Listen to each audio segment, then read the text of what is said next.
Hi guys, so good morning. Mag-video muna ako guys habang inaantay ko si Kuya Orestes kasi pupunta kami sa Katangiran. Sa Munti po 'yun. So meron naman po na isang nagmamakaawa sa amin na kung pwede daw po tulungan ang kanyang kapatid.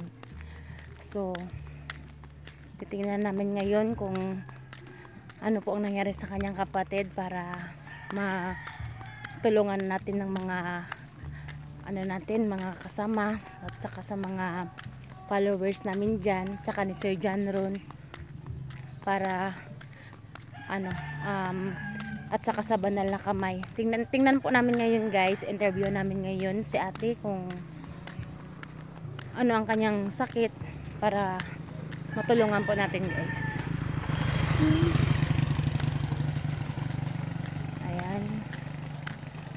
Nantay ko po guys si Kuya Orestes, wala pa siya.